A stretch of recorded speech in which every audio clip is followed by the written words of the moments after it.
unless the TOC feels like we should approve without understanding why. Just as form, right? No PR should have no reason, right?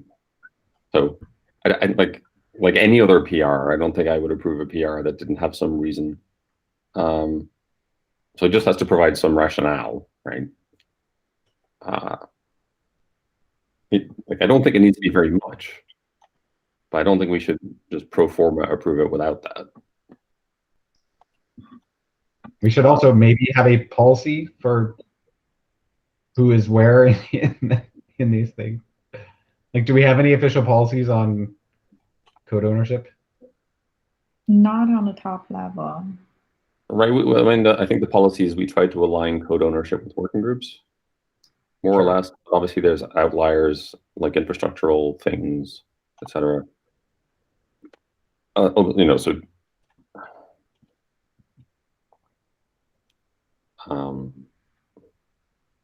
we have informal policy, I would say, but we don't have formal policy, and it might be unnecessarily expensive to try and document it overly, but I'm certainly open to it. I think it'd be worthwhile to at least have something. Yeah. By the way, what it does and who should have access, rather than just having it unspoken. Top level approval for the root directory here does not imply the ability to approve in the subdirectories. John, that's correct, right? Lynn, that's correct. So this is not really a superpower for the whole project. Right. It used to be super powerful, but not anymore. Right. It's quite constrained, actually. Project admins have that superpower. And that is TOC members, right, Lynn? Yeah, that's force merge power. Yeah. Yeah. Yeah. Superpower. So we have a policy for that. So like, this is why I'm not overly invested. It just needs to have a rationale. Yeah. You know, then we can decide. And if it really is, we need a better bus number for Asia because we have to fix things and there aren't people around. It's probably fine, but we still need a rationale. Okay, sounds good. Before we move on. So do you guys want us to circle back when there's rationale, and maybe we can just review offline then when there's rationale? Yeah, if the PR is updated, we can catch up. Yeah. The PR. Sounds good. Unless anybody on the call has any concern they want to raise.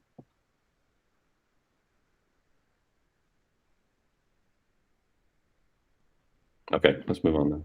Yeah. Shweta, I think you are on next for test and release roadmap. Yeah, Brian, you have the link now? Brian.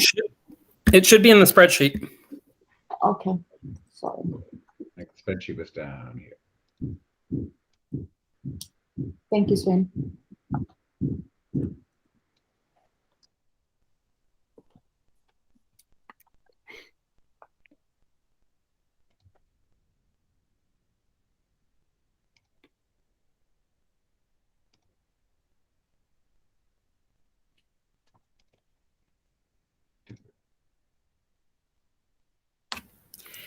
Yeah, so for 1.9, we'd like to focus on mitigating the Docker Hub image rate limiting.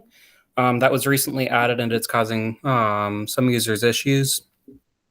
We'd like to further automate the release branch cutting. We started that in 1.8 so that there's an automated process for branch cutting rather than spending a day or two. It's now a couple of PRs and we'd like to work on improving that. Better highlight the health of Istio releases. This is more work on the definition of done. Part of what's come out of here is a dashboard that Greg started in 1.8 to allow for review of the current health of a release as far as whether it's on track or issues are, that sort of thing. Add validation of release notes. So right now, there's some areas where release notes fall through the cracks. One example is a release note that doesn't have a category that matches the template. and it's not clearly identified. So going through and adding validation and making it so that we get notified if release notes aren't caught, as well as trying to pick up some of the stuff that the Istio linter will pick up when that goes through code review. Regression tests for CVEs. Currently, we get regression tests from Envoy, but we don't add a lot of our own, and we would like to change that. Support for multi-document tests, which will improve our ability to do Istio testing. Convert integration tests to use multi-cluster. This isn't Real quick, what multi-document tests mean? Like tests that span multiple pages? That's the idea. Yep. Yep. So one example of this is on Istio.io, there is a tutorial on how to use microservices and Kubernetes, and that builds on top of each other across multiple documents. Right now, the testing infrastructure only allows you to specify one document, and we'd like to be able to build on top successfully for things like that. And then convert integration tests to use multi-cluster. So the goal is to have all integration tests support multi-cluster in Istio, and yeah, this will work on that. This is a great list. Thanks. That's a good list. I was going to ask for other folks in the audience, are there things that you wish were on this list that aren't? Like, are there any people that have been release managers, or just people doing testing of their own stuff? So eng.istio.io, is it already covered and it's just not listed explicitly, or anything to do with the Lake dashboard? Mitch, is there anything? I mean, is it already included here, or no? Yeah, this really didn't get discussed when we were looking at the test and release roadmap. This was only kind of brought up in the last week, so I wouldn't expect to see it here. But the eng.istio.io site does need better support. We have discussed it in the test and release working group in the past. It's just something that needs a refresh. Yeah, I agree. One thing going on the stability thing for Istio is it might be worth it for us to spend a little bit of time and see if we can expand on what John had and identify some outliers for flaky tests. But yeah, that's not in here at the moment. So, yeah. Mitch, some of the work that's being done to ensure proper declaration of the API surface, right, would include linting tools, I believe, right?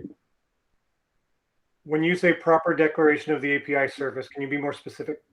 Right. So that, like, the recent work that Nate did to declare the annotations, right, have a manifest of the annotations, is a lintable artifact, right?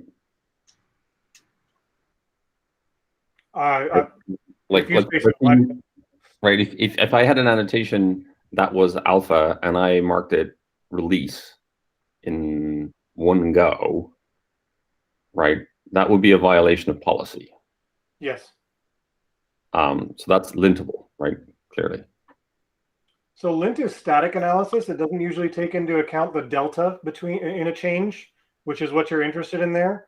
Well, we have linters that actually do that. Okay, I'm not aware of them, but like the proto version stuff, right? So that we don't generate backward incompatible protobufs. Okay. That's delta based, right? So I think that's right. While we have said some of that work is part of UX, I think the developer toolchain side of that is part of BTR, right? I think that makes sense to me. In my discussions with Nate, and Nate, you can weigh in here, we really hadn't discussed anything around linting. Everything had been around user-facing, to my knowledge, and that's what UX has been considering. So if there is to be a linting component, yeah, I think test and release would be a great place for that.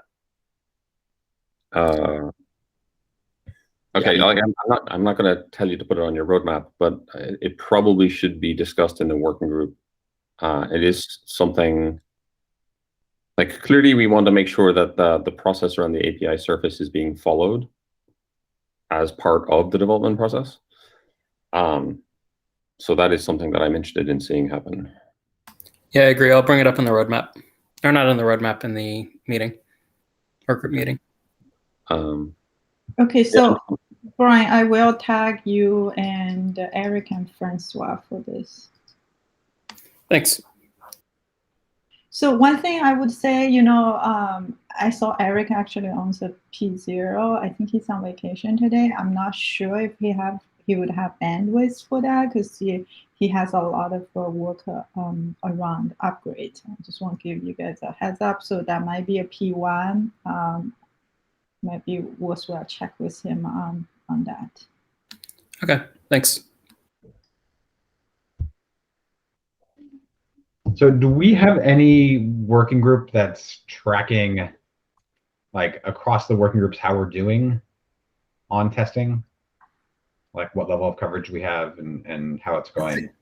See, we had this conversation in TOC a couple of weeks ago, where the conclusion was kind of that we didn't have a good metric to figure out a couple of months ago now, we didn't have a good way to measure what testing coverage is. Is that something this working group from? Can you say that again, Sven? I think you broke up. Sorry, I was saying, is that something that this working group could work on fixing, getting us a measure that we can use? Yeah, we can work on that. So Test and Release did invest quite a bit in measuring feature coverage back in like the 1.7 timeframe. But we by and large did not, as a project, adhere to our own standards that we had set around feature coverage, which definitely limited the value of the investment there. And so I know that, at least for my part, I've reduced investment in that space until we're ready to invest in our own, or enforce our own standards. So my request really is a metric that can be surfaced to TOC so that we have visibility into the current state and in changes of that state over time. And sort of trying to leave it up to you in terms of how that looks, but that, like, without visibility at TOC, I don't think we will make progress. Right, like if it's not being shown to TOC each week, like here's how we're doing, or even just once, right? Like what is our current state? We're not going to make progress there. So other folks on TOC, is that something we should invest more in, or are we okay dropping it? No, I think we need it, right? I mean, I think we need a holistic understanding of functional coverage and where we have gaps.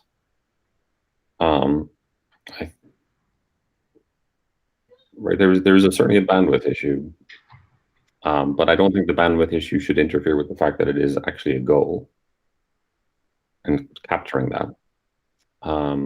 Mitch, what is the current state? I know one of the interns in the summer tried to work on this. Yeah, I mean, the dashboard was built and is in a mostly ready state. The tests simply aren't being labeled.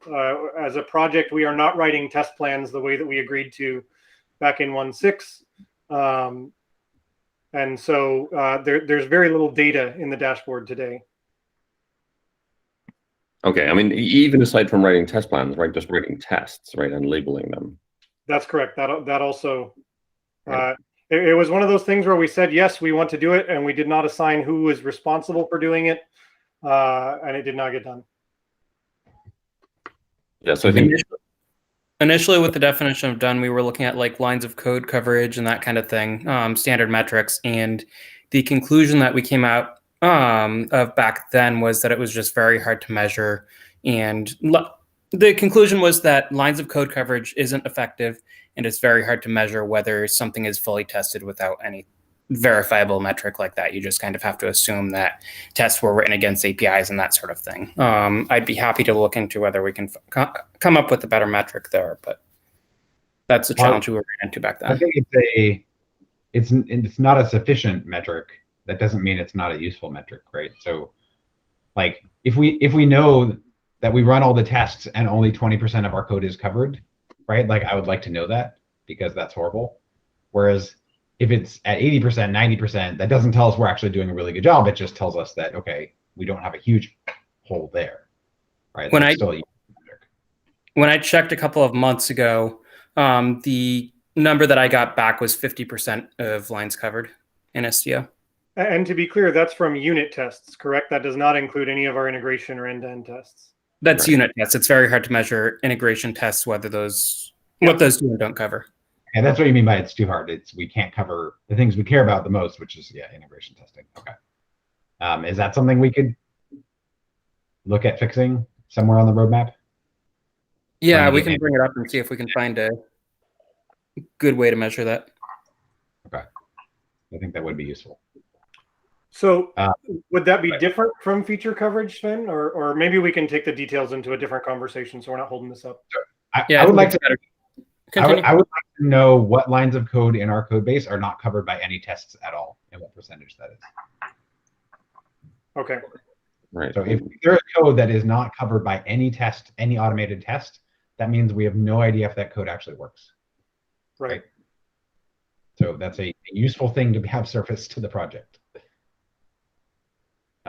And I would like to know what features are being tested or not tested, right? Right. We also want that. So we want both things. Yeah. We have struggled to get both. I think we struggled to get the code coverage for infrastructural reasons, right? It was just hard to do, and I think people have tried. I think we're struggling to get the feature coverage for two reasons, right? One, the lack of feedback loop, and two, procedural adherence, right, to the goal. Yep.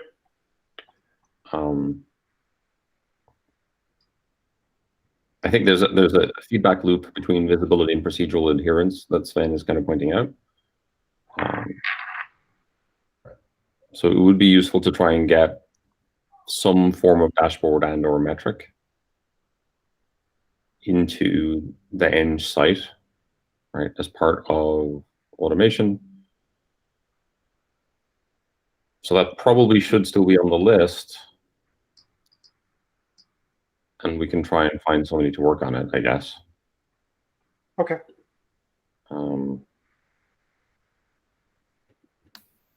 Yeah, I agree.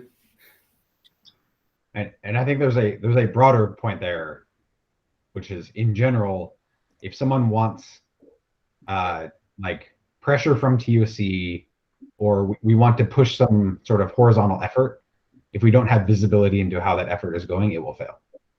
So whatever we do, if we want some horizontal effort, like whether it's feature coverage or unit test coverage or whatever it is, even not test related, right? Like if you have some effort, unless you have visibility into how it's going to fail. So I think like that needs to be the top priority, is getting metrics and surfacing them to TOC so we can help apply the pressure, and surfacing to working group leads, right? Like the pressure applies all the way down. Okay. Yeah. So I think it's certainly reasonable, right, to like, if you think one is more like one of those two things is more likely to succeed because you're further along in the implementation of it, right? Prioritize them appropriately. Like, I think we would take a win in either dimension, Sven. Yes.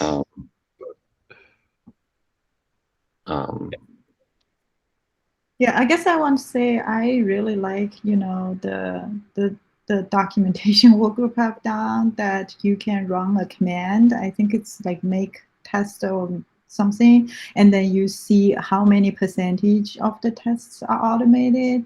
So that's really nice. We're looking for similar metrics. Yeah, the challenge that we had is we couldn't come to an agreement back when we talked last time about what is worth measuring in Istio as far as testing. If we can come to an agreement of what's worth measuring, then we can come up with the metric and how to identify that. But we've got to come up with that agreement first. Yeah, and I think this is definitely a case of don't let the perfect be the enemy of the good here, right? It's better to have a metric than no metrics, even if it's an imperfect metric. So like, don't not have anything because we couldn't agree, right? Like that's like the worst result. It's like someone says, oh, well, that's not a perfect metric, so we're not going to do anything, right? Like we don't want to end up in that state. Agreed. Speaking of docs testing, is there any broader effort to help improve the amount of automation? Swain, that's the next bullet point in the meeting minutes. It is a Okay. proposal. Thanks. Okay, that's great. So just capture action item. I think the major action item is we need agreement on what's worth measuring and what should be put on the dashboard. Yep, I added that to the test and release agenda for Yeah. the 15th. Okay. Yeah, thank you so much, Brian. Thank you. I guess we're moving on to next one, Doug, extension provider. Yeah. So in the process of defining a new API for telemetry, there came sort of a blocker that was, how do we define references to the backends the telemetry API would reference? And the resolution within the working group was to follow the example set for in the better external authorization API changes to model extension providers and to put that into mesh config. But what's happened is that then there's been pushback because there was already some existing provider config that had been proxy config. So what I'm looking for here from the TOC is guidance on how we want to represent things like extension providers in Istio and whether or not we should be moving and migrating all the existing examples and ways different providers are configured into one coherent policy or what our plan is moving forward. And so I talked a little bit with the environments working group and tried to move some of that debate into this RFC, which is really just trying to figure out what the requirements are and what we feel like we should be doing. And I'm really looking for input from the rest of the community here because this is come up and is blocking progress on things like new API. Is there so is the request, Doug, that we go and review offline and try and help resolve, or are we trying to have that discussion right now? Well, I'm happy to have it go offline, but it's been offline, then online, then offline, then online, back and forth in different working groups. I don't know the best way to resolve that. I'm open to any process that actually pushes us towards actual resolution. If I can give a bit of context here, since I did a lot of the pushback, there are several major problems from environment's perspective. The example that you are trying to follow with the extension provider was added for a brand new feature that is alpha or experimental. It's not something that has any upgrade implication. It's only for a very narrow use case. I don't think we ever approved it as official way to define all the extensions, or we have a plan to move everything to it. It was just introduced in the last moment to, for a very narrow use case. So we don't put the stuff in a beta API. Now, what you are trying to do has massive implications for upgrade and stability, because tracing has been configured in a particular way since 0.1 or whatever version before 1.0. And any change you are doing has massive implication on user, because users who set tracing, Zipkin, and whatever through the 20 different install methods will suddenly need to migrate to a new way. Austin, can you phrase these as requirements for this RFC? Are they not covered in the requirements, or are they covered? I don't know where the requirements are coming from, and I'm not trying to create new requirements. I'm just saying the context for the pushback and what environments is trying to achieve is to minimize the pain on users and to not make arbitrary changes that don't have a clear value. Right. So that is an upgrade requirement, right? It is an upgrade requirement implicitly, but it's also a requirement to have, first a proper decision that we want to define this concept of extension provider. Again, it's one thing to have an experiment, it's another thing to have something that we move the entire project towards. Right. So I think there's a question mark. Right. One, is this pattern reasonable? right? Does this pattern make sense? And the work, because there was some effort put into trying to codify it in the x.z work, right? To at least make it a pattern and not just an implementation specific thing, right? That was done, I remember. And then is the pattern applicable and better than what was done elsewhere for similar use cases? And then the third one is, even if what was done elsewhere is not necessarily optimal when compared with this pattern, we don't necessarily want to churn users with upgrade pain. And there is also the concern of mesh config operator versus admin, which is another big issue that affects. Sorry, can you elaborate on that one a bit? So we have in environment, we have major discussions about who owns mesh config. Is it the mesh operator, like external Istio or some managed service, or is the mesh admin? Proxy config, it's clear, for example, that it's usually under the control of the user or mesh admin. And we are discussing splitting proxy config to a separate, CRD or config map. So we clearly separate the roles, leaving mesh config under the control of operator. Now, tracing, adding a new tracer is probably something that a mesh operator shouldn't care about and shouldn't be bothered with.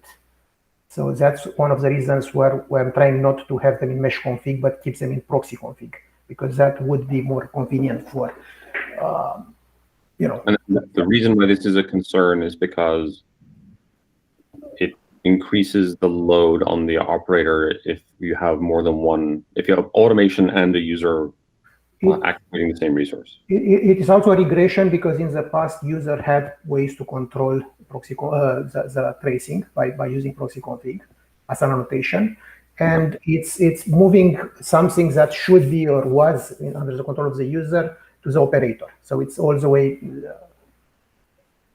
Can I make a request that we not focus on tracing, the details of tracing? What I'm looking for here is not just specific to tracing. We also have metrics and access logs. We need a general policy for what we plan to do. Focusing on the details. I think I agree with what you're trying to do, Doug. I've worked on Eclipse project in the past, and generally the way they handle things that are meant to be extendable or have different features plugged into those is to have a defined API for how to do that and how users will configure it. I think when we talk about upgrade and those kinds of things, it goes back to the conversation we had last week or the week before about in-place upgrades, right? If we're changing something, we should be able to write code that migrates that so that the user doesn't have to worry about it. That for a period of time, you support both as you move on. So I don't think that we should be considering that kind of stuff, as it's more like this might be hard to do, so we shouldn't make a decision at all. And then with respect to the stuff Kostin was talking about with the tracing, I think we've had that discussion in environments group. And I thought we came to the conclusion that there are certain settings that affect the mesh. And while they may be in proxy config today, for example, here's how you configure the tracer. The tracing config is something that would be done at the control plane level by whoever is managing the control plane, saying, this is my infrastructure. And so whether it's in proxy config today, I think the question is, should it be? And if we move it out, yeah, we can move everything out wholesale, or we can be intelligent about it and say, these are the things that someone who's configuring proxies needs to worry about. And these are the things that someone who's managing the mesh needs to worry about. And so anyway, that's all I have to say. Yeah, I think there's actually 3 different roles, right? There's the person running the control plane, there's the person administering the mesh, and then there's the individual application owners. And I think what Kostin is saying is those first 2 right now are combined into mesh config. We need to figure out how to separate that out. I don't think calling one proxy config and saying that that's the mesh admin owns proxy config is the right option, but we need to discuss that. Yeah, that's not what I was implying. I was implying that in the discussions before, it was that tracing config was part of proxy config. And so if you split that out, right, it doesn't need to be part of proxy config to begin with. I'm ignoring that one. Forget about proxy config. So what my point is, there is. Kostin, hold on. Yeah, Kostin, hold on. So I think there's a problem that we need to tackle, which is mesh config is a mess. It needs to be cleaned up, right? I would like to not block progress from other working groups on environments figuring that out. I think that's a problem we have a lot, which is we say, well, this is a huge mess right now. We don't know the solution, so please don't make any changes. That's not actually good for the project. We need to have a path that we can actually continue to make improvements while we figure out how to clean this problem up. I think in this case, right, we should actually try to figure out the right model for defining extensions to the system in terms of like services that are plugged in. And we should also figure out the right way to do telemetry. Both of those seem like they are owned by the telemetry and extensions working group.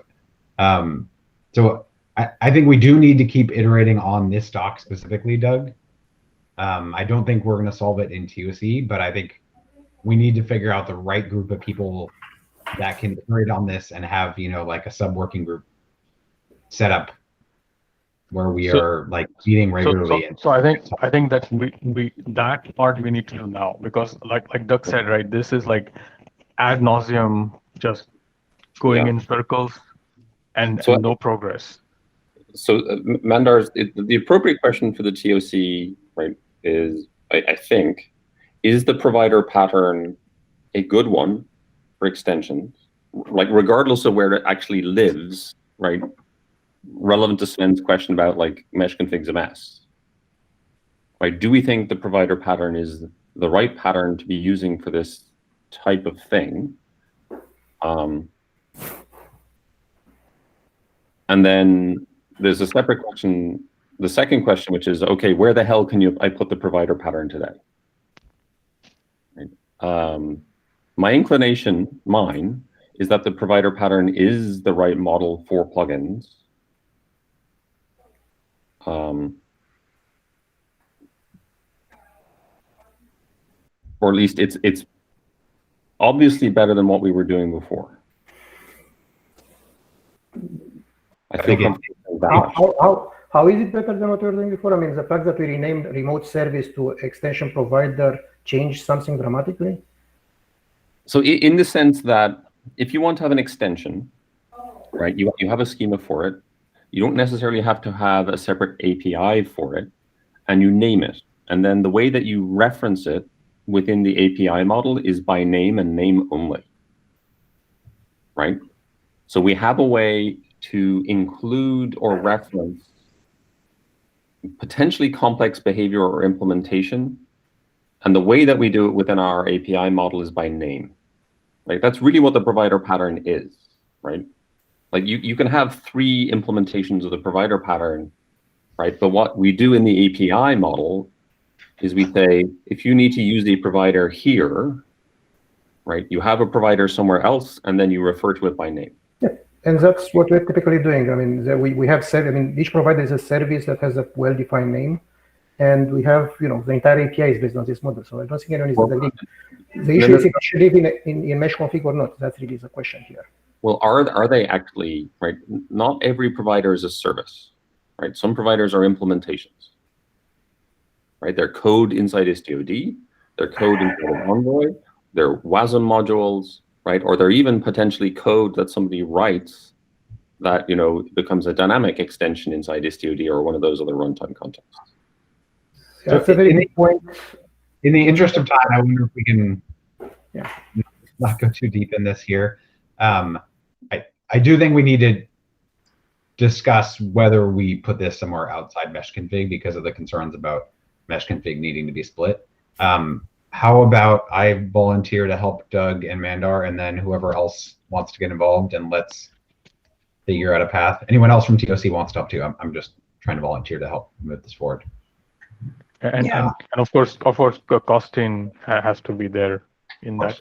If it's not mesh config, I don't have to be there. Yeah, I feel strongly not to be in mesh config. I'm required, but I'm in the camp as Costin, because if it's a mesh config, most likely our user won't be able to use it in a managing environment. But I think that's kind of why I was asking about requirements, right? Can we just put a requirement here that says like this can't go in mesh config. Okay. If that's a requirement, I'm happy. I mean, I really. Well, I would like that to be a little, like, I want that requirement specifically to be clear. Yeah, I was being like, because the fact that we have mesh config, right? But what we meant was that was the thing that was automatically actuated is a disaster from a naming perspective, right? Because mesh config creates the perception that was for the admin to use as a name, right? And I'd almost rather preserve the name and the expectation than change the behavior, right? You gotta be careful with that. Okay. And one thing we should all remember is that mixer configuration model had absolutely nothing in mesh config, everything in the API, and everything was configurable to the nth degree, right? Is that something you're advocating, Costin? I guess, okay. So, sorry, I don't want to get into design discussion. I'm sorry, we can, but kind of keep that in mind. That's where we were before. Yeah, I'm just saying, Mandar, why don't you pull me in? Mandar and Doug, pull me in. I can represent TOC here unless anyone else wants to represent themselves. Right, and let's have whatever meetings we have to have. Right, set up some meetings. I can clear space in my calendar. Okay, great. Thanks, Sven. Yeah, thanks everyone. Yeah, Sven, I'm happy for you to own this. You know, I'm certainly interested, but I don't feel like I need to block if the requirements are well defined. Yeah, and obviously we'll come back to TOC with whatever the proposal is. So. Oh, so I just have one last point. The three personas are already codified somewhere, right? The control plane admin, the mesh admin, and the third thing, because I'm not sure I've heard that thing codified. So that is a separate thing, but it's a big input into this discussion. That's why I'm mentioning it here. Yeah, I think we have not done a good enough job there. And especially we haven't codified how those map to our API model, which is owned today very well. So yeah, we do need to work on that. And again, I'm looking at environments to help lay that out as kind of a mesh config today. Can I ask a question related to the extension providers? Are these intended to be, because we've kind of talked about specifically with telemetry and metrics, but are they intended to be like a generic set of things going forward? Yes, and I don't think, because it seems like some of the requirements there seem like they're specific to, as someone mentioned, like things that have an endpoint. Other things might just be internal to code, those kinds of things. Because I could see this applying to things like certificate authority and those providers, and other areas where Istio itself is offloading that functionality to some third party. So I just want to, if you could clarify that. If we upload, it's a service. If it's in process, then it's what you're describing. And I agree, we probably need a way to configure that, but pretty much everything in Istio has a configuration for something that is in process. If it's a customization that needs to be referenced, that's the pattern. Right, so yeah. Sorry, go ahead, Lou. Whether there's an admin altered artifact, right, that wants to reference like an external CA that we have some integration with via code, right, that would follow that pattern, right? Right, the pattern in Alt Z is there's a reference to an external implementation declared in the API, but the implementation itself could be provided by something in the runtime or an extension to the runtime. Right, so that's the difference between provider and service, right? And so the reason I bring this up is like I said, some of the requirements seem like they're particular to a certain type of a plugin. But I think, and I'll add my comments to the document here, but 4 things like you were just talking about.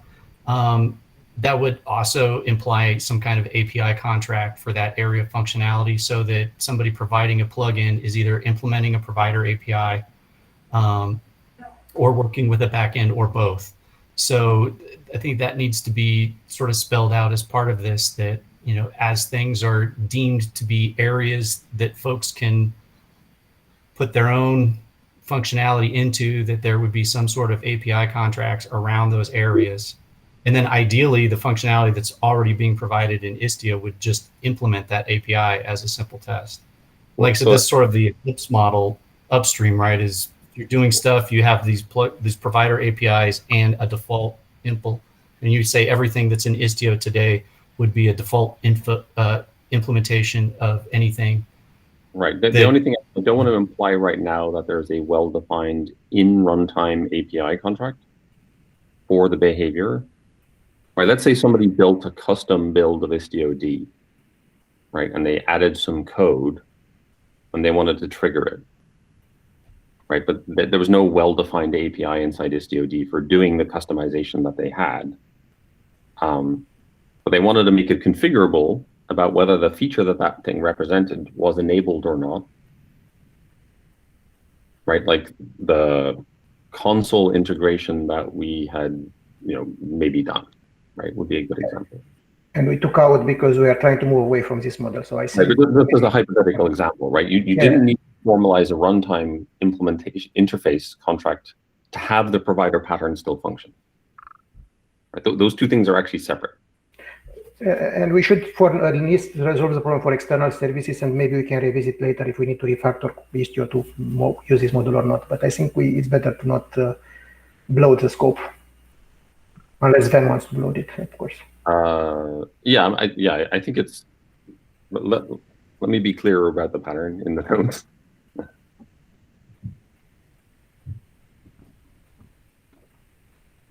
Yes, we don't want to blow the whole thing up. Rebuild Mixer.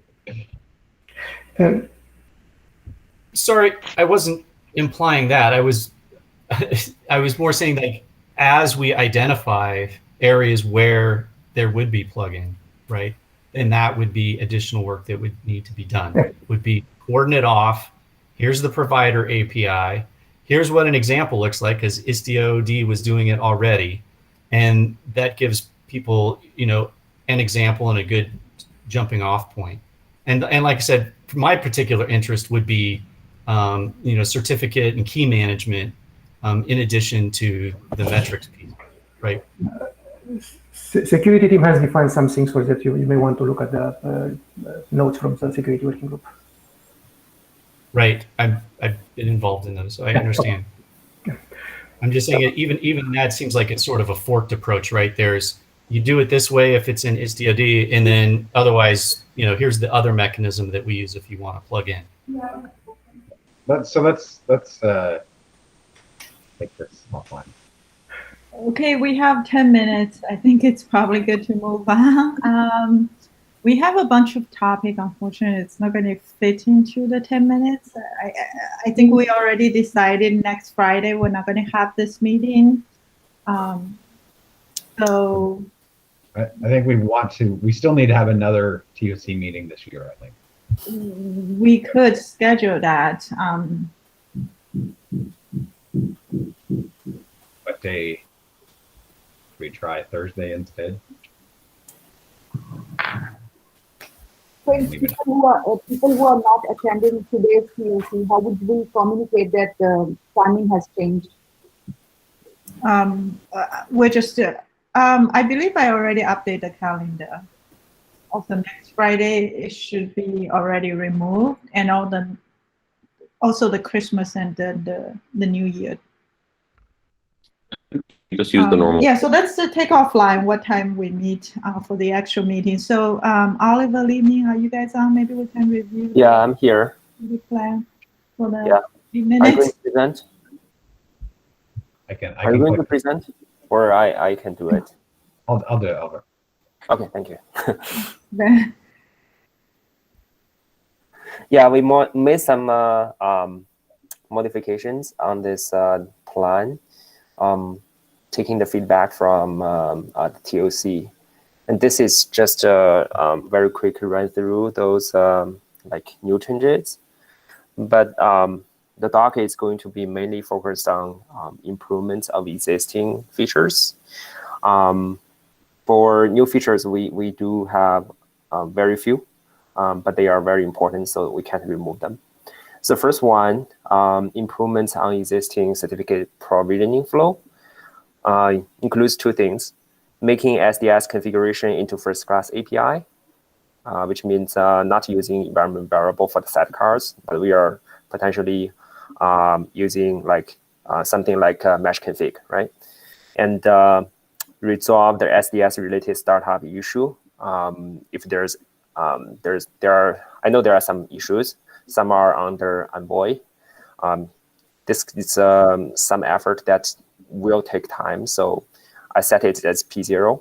We try to do it, resolve as much as possible. If not, we continuously do it next release as well.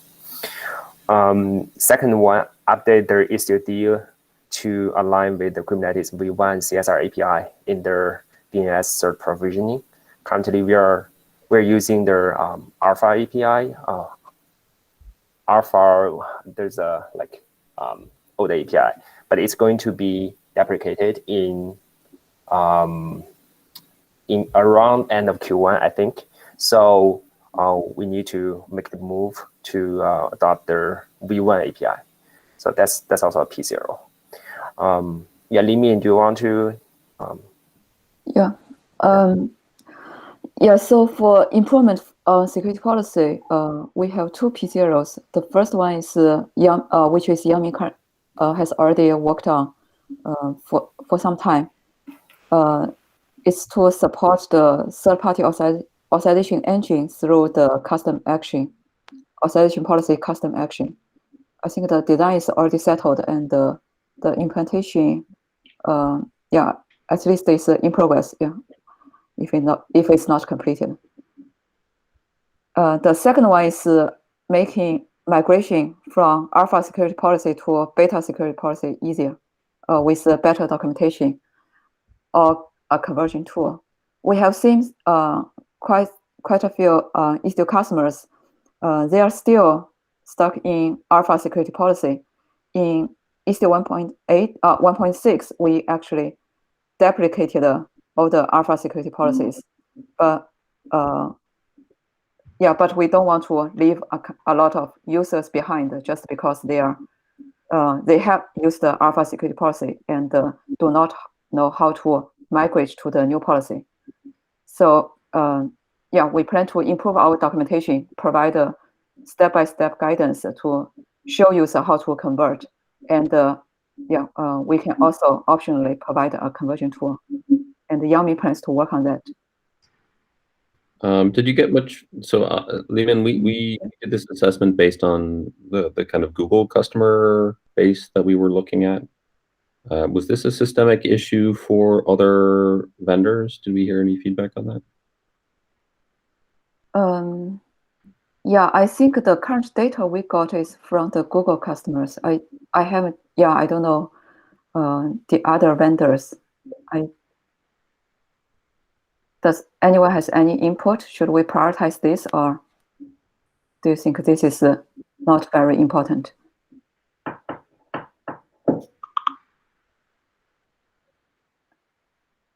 Lynn, do you have any experience upgrading customers across that API deprecation and removal boundary?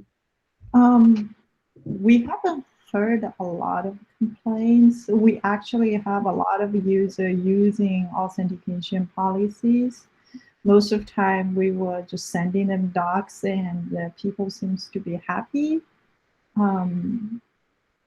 There's definitely desire from us to promote that to beyond beta if it's stable enough. In fact, that's the #1 feature our customer use with Istio is mutual TLS. So we have a lot of our team actually adopt Istio for that reason. And I think it would be really cool if we can graduate that out of beta. Yeah, right now it is beta. We were actually thinking of graduate from beta to GA. Yeah, it's just I actually previously had one item saying graduate all the features to GA. It's just we don't know if we can have enough time to work on that.